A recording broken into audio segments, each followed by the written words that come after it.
we say that if you're going to grow your business with a strong foundation, you must put in place strong systems to ensure that you're able to monitor your revenues, you're able to monitor your expenses, you're able to see whether you are moving ahead or you are not moving ahead. The thing is, many people think they are growing when actually they are getting much into debt. Why? Because they don't keep proper records of their spending patterns. Now, the sum of rule is that if you are earning, say, for example, $1,500, that is 100% of your revenue. First, what is your net income? Net income is all your revenue minus any deductions like taxes and any deductions which could be there. So you want to avoid a situation whereby you are budgeting income which is not yours. For example, as a consultant, when I get a job, I earn revenue on that job.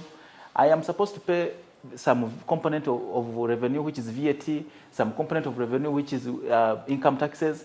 So I must make sure that I don't budget spending money which is not mine.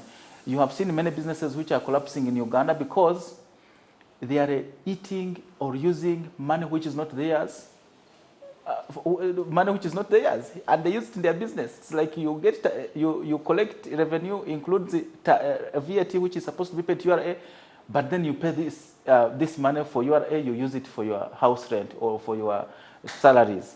The problem is these are going to follow you up even maybe 3-4 years later.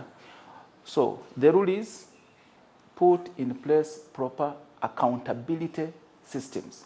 What are these proper accountability systems? You want to ensure that every income you earn is properly recorded.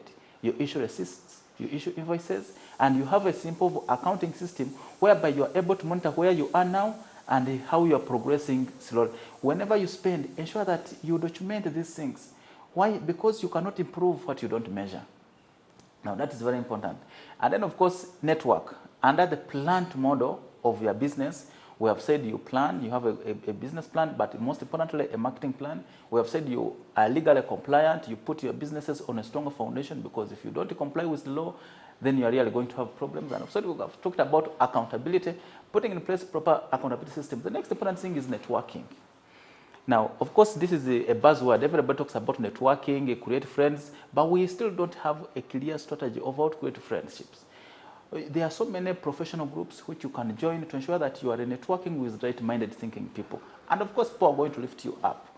The bottom line is find groups, have a certain communities which share the same values and the system so that you are able to be lifted up.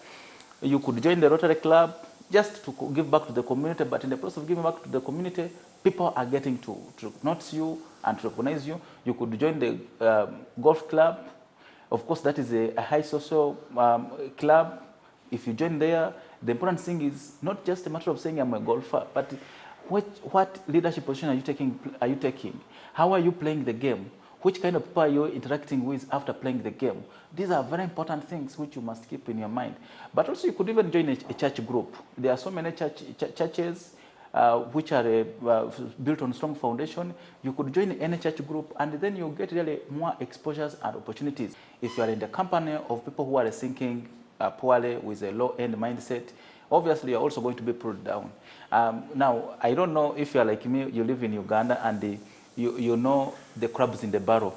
I don't know whether if you know about crabs, but if you get so many crabs and put them in a bucket and cover that bucket, when you just open up this bucket, all the crabs will want to jump out of the barrel. As one crab will jumps up, another one will try to pull it down, it keep pulling them down. Now that's what, if you are in a wrong group, that's what will happen to you. You will end up to be pulled behind. People are giving you negative thoughts, negative ideas. They are always discouraging you. For example, I publish a Summit Business magazine. And when I began doing that magazine, most people, I asked them, I'm going to begin publishing a business magazine. What do you think about this business magazine? Everybody said, no. In Uganda, there's a poor reading culture. Somebody's pulling you down.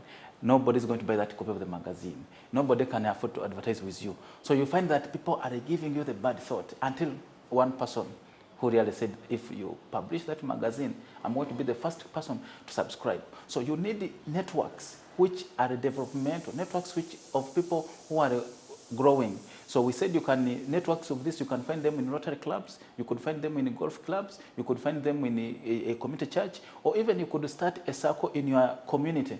Remember, once you are in these arrangements or in these groups or in these communities, the bottom line is to add value to that community. How is that community going to refer you to? It is useless to be a golfer and then of course you don't have any impact. At the annual general meeting, you can't even raise your hand and contribute something which is valuable to the profession.